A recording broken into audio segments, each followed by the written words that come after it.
राजधानी शिमला में प्रतिबंधित सड़कों पर अधिवक्ताओं के प्रवेश परमिट बहाल करने की मांग को लेकर मंगलवार को उच्च न्यायालय के अधिवक्ताओं ने सचिवालय का घेराव कर जोरदार प्रदर्शन किया। ओक ओवर से सचिवालय तक निकाली गई रोष रैली के बाद सैकड़ों अधिवक्ता सचिवालय परिसर के बाहर एकत्र हो गए और धरना प्रदर्शन शुरू किया। प्रदर्शनकारी मुख्यमंत्री ठाकुर सुखविंदर सिंह सुक्खू से सीधी बातचीत की मांग पर अड़े रहे और स्पष्ट कहा गया कि जब तक मुख्यमंत्री स्वयं बाहर आकर उनकी बात नहीं सुनते तब तक उनका आंदोलन जारी रहेगा। अधिवक्ताओं का कहना है कि प्रतिबंधित मार्गों पर लागू मौजूदा नियमों के कारण उनके दैनिक कार्य प्रभावित हो रहे हैं। उनका आरोप है कि प्रशासन उनकी व्यवहारिक समस्याओं को नजरअंदाज कर रहा है और बार बार उठाई जा रही मांगों पर गंभीरता से विचार नहीं किया जा रहा। प्रदर्शनकारियों ने सरकार के खिलाफ नारेबाजी करते हुए कहा कि न्यायिक कार्यों से जुड़े पेशेवरों को अनावश्यक प्रतिबंधों का सामना करना पड़ रहा है, जिससे उनके कामकाज पर प्रतिकूल प्रभाव पड़ रहा है। प्रदर्शन के दौरान अधिवक्ताओं का एक प्रतिनिधिमंडल मुख्यमंत्री से बातचीत करने भी पहुंचा। प्रदर्शन के दौरान अधिवक्ताओं का एक प्रतिनिधिमंडल मुख्यमंत्री से बातचीत करने भी पहुंचा। प्रतिनिधिमंडल ने मुख्यमंत्री के समक्ष प्रतिबंधित मार्गों पर अधिवक्ताओं के लिए पूर्व में उपलब्ध परमिट व्यवस्था को बहाल करने की मांग रखी। अधिवक्ताओं का तर्क है कि उनकी पेशेगत जिम्मेदारियों को देखते हुए उन्हें विशेष सुविधा प्रदान की जानी चाहिए ताकि न्यायालय और अन्य कार्यालयों तक उनकी पहुंच सुगम बनी रहे। धरना प्रदर्शन के दौरान अधिवक्ता शीतल व्यास ने मीडिया को संबोधित करते हुए कहा कि यह मुद्दा केवल परमिट का नहीं बल्कि समानता और व्यवहारिक व्यवस्था का भी है। उन्होंने कहा कि वर्षों से चली आ रही सुविधाओं को अचानक समाप्त कर दिया गया, जिससे अधिवक्ताओं को कठिनाइयों का सामना करना पड़ रहा है। इस बीच दिन भर चले इस विवाद के दौरान एक घटनाक्रम सामने आया जिसने पूरे मामले को और भी अधिक चर्चा में ला दिया। लोक निर्माण मंत्री विक्रमादित्य सिंह की सरकारी गाड़ी का भी प्रतिबंधित मार्ग पर प्रवेश करने के कारण चालान काटा गया। जानकारी के अनुसार शिल्ले चौक के समय पुलिस ने वाहन को रोका और नियमों के उल्लंघन पर 1500 रुपए का चालान किया। उस समय वाहन में पूर्व प्रदेश कांग्रेस अध्यक्ष एवं सांसद प्रतिभा सिंह भी मौजूद थी। मंत्री की गाड़ी पर हुई कार्यवाही के बाद मौके पर मौजूद अधिवक्ताओं ने इसे नियमों के समान अनुपालन का उदाहरण बताते हुए कहा कि कानून सभी के लिए बराबर होना चाहिए। गौरतलब है कि शिमला शहर की कई सड़कें सील्ड या रिस्ट्रिक्टेड रोड श्रेणी में आती है, जहां वाहनों की आवाजाही निर्धारित नियमों और विशेष अनुमति के आधार पर ही संभव है।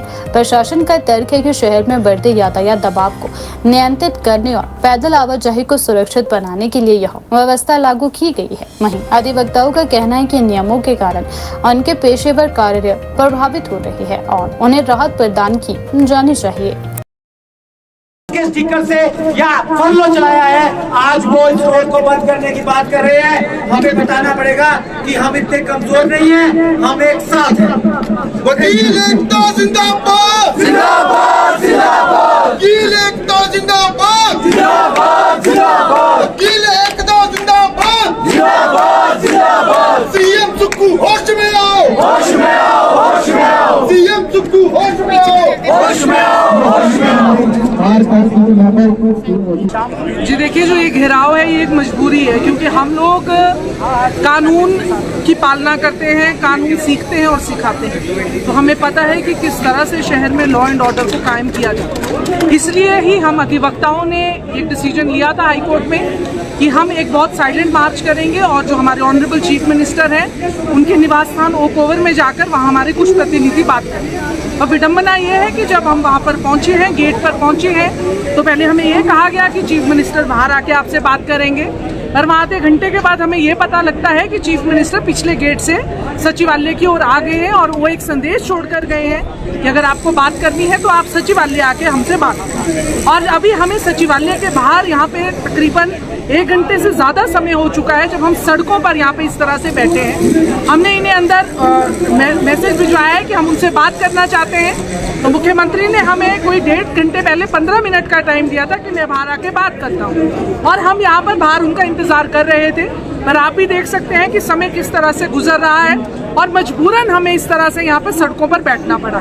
हमें भी अच्छा नहीं लग रहा है, इससे छोटे बच्चों के स्कूल से आने का टाइम है। शिमला की आम जनता बहुत ज़्यादा प्रभावित होती है इस तरह के अगर घेराव हो या सड़कें बंद हो, पर आज हम यहाँ पे मजबूर हैं क्योंकि अगर हम लोगों के अधिकारों की लड़ाई नहीं लड़ेंगे, हम अपने अधिकारों की लड़ाई नहीं लड़ेंगे, तो हमें लगता है कि हमें काला कोट पहनने का अधिकार नहीं है। हम यहाँ पे आवाज बुलंद कर रहे हैं वीआईपी कल्चर के खिलाफ। जिस तरह से इन्होंने एक तुगलकी फरमान कहा है कि यहाँ से जो ये छोटा शिमला से लेके जो शैले डे है हाईकोर्ट तक, वहाँ अधिवक्ताओं की गाड़ी नहीं चलेगी। और ये एक बहुत 2015 का एक ऑर्डर है जिसमें एक PIL में ये साफ निर्देश दिए हैं कि शिमला के कुछ रोड्स हैं जहाँ पर वकीलों को चलने दिया जाएगा बिना चालान के या बिना रोके टोके।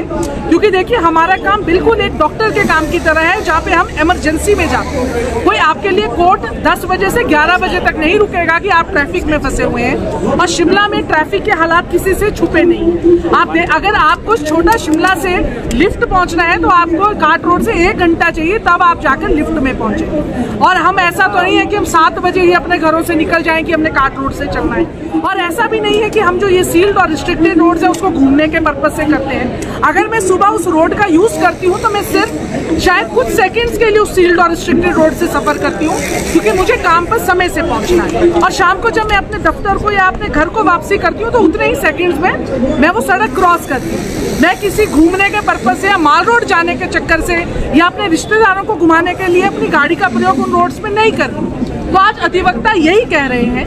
और जिस तरह से इन्होंने परमिट्स के रेट बढ़ाए हैं 2000 से सीधा 15,000 आपने कर दिया है, और इसी के साथ आपने 700 से ज्यादा परमिट इशू भी कर दिए। क्या शिमला में ये हालात है कि अगर आपके पास पैसा है तो आप सील्ड रोड पे अपना पैसा दीजिए, 15,000 पे आपको उपलब्ध हो जाएगा, पास कि आप घूमिए, अपने रिश्तेदारों को घुमाइए।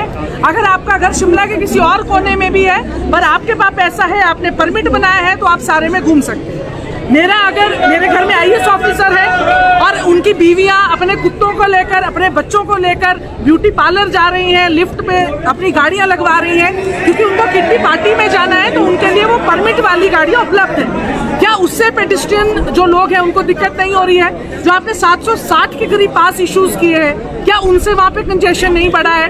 क्या आपको सिर्फ वकीलों से दिक्कत है जो सिर्फ चंद मिनटों के लिए उस रोड से चलते हैं? क्योंकि हमारा जॉब उस तरह का हमारा डिमांड करता है कि हम समय पर पहुंचे। तो आज हम सड़कों पर इसीलिए यहाँ पर खड़े हैं, और विडंबना है कि आप मुख्यमंत्री उन लोगों को इस तरह से यहाँ पे बेइज्जत कर रहे हैं जो लॉ एंड ऑर्डर कायम करने में सरकार की भी मदद करते हैं। हम यहाँ पर कानून की पालना करते हैं, और आज वो खुद हम लोगों की अवहेलना कर रहे हैं कि हम सड़कों पर काले कोट बैठे हैं। वकीलों को समाज की रीढ़ की हड्डी कहा जाता है, और आज CM साहब जिस तरह से यहाँ पर पेश आ रहे हैं उससे मुझे लगता है कि उन्हें वकीलों की कोई मान सम्मान नहीं है। और ये बहुत ही अनफॉर्चुनेट है कि हिमाचल प्रदेश के मुख्यमंत्री और हिमाचल प्रदेश माननीय उच्च न्यायालय में कार्यरत जितने भी वकील यहाँ सड़कों पर हैं, उनसे इस बात करने का भी समय नहीं है।